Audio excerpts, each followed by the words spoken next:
I've just got some green buttercream here that I'm just going to go ahead and spread out onto the board all the way around the cake.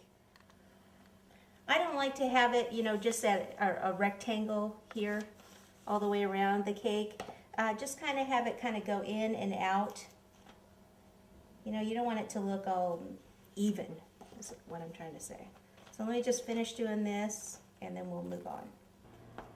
Okay, so I have the grass on, and now what I want to do, I've got a large grass tip, which, let's see, it's the number 234 in a parchment bag.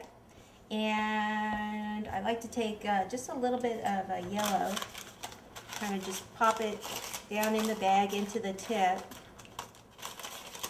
I just like to have a variation of color on the grass, so there's just a little bit in there. Oh. See it? Don't see it? Okay.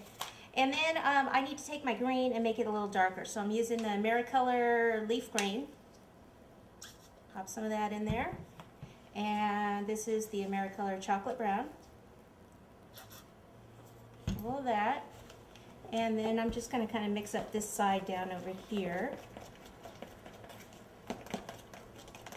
And it's looking a little dark, so I'll take a little bit more of that. Okay, it's not even mixed in all the way, which is perfect. Okay, so then just squeeze it wherever you want, just kind of around.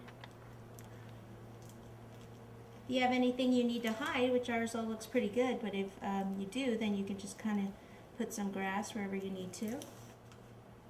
Okay, now at this point, remember how I said we're going to do a strap for the bag? Now that we've got the grass on, we can go ahead and do that. Move my colors out of the way. I'm going to go ahead and use the lighter brown. So I usually just kind of start to roll it out into a cord first. So that'll be plenty long enough there. And then go ahead and take your roller and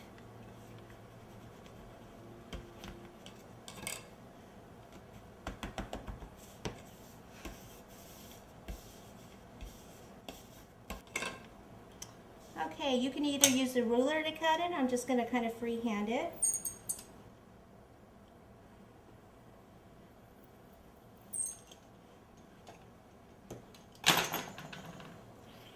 And this time I'm going to go ahead and use the quilting wheel to kind of trace this.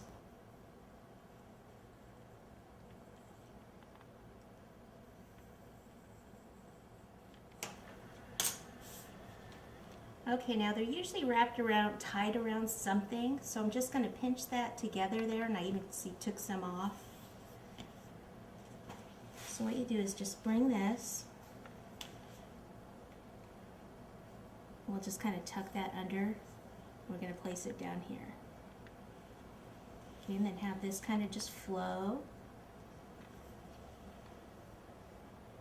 to come up here. So it's too long, so I could just pinch that off right there. And kind of tuck this around a little bit. Now here, since it's higher, I need a little bit of water to attach it. Okay, now, where I said that would be attached with something, sometimes they have the little rings and it clips onto the rings. So what I'm going to do is take the darker brown. Okay, so just roll this out. Again, we can use this to make it nice and even. This will be enough for both of them. Okay, so this will be like it's a little round. I'm going to move this out just slightly, tuck that in behind, and that's going to end up being gold. We're going to paint that gold. There we go. One down the other end. You want to keep it out like that, like it's a ring that that's hooked onto. Okay?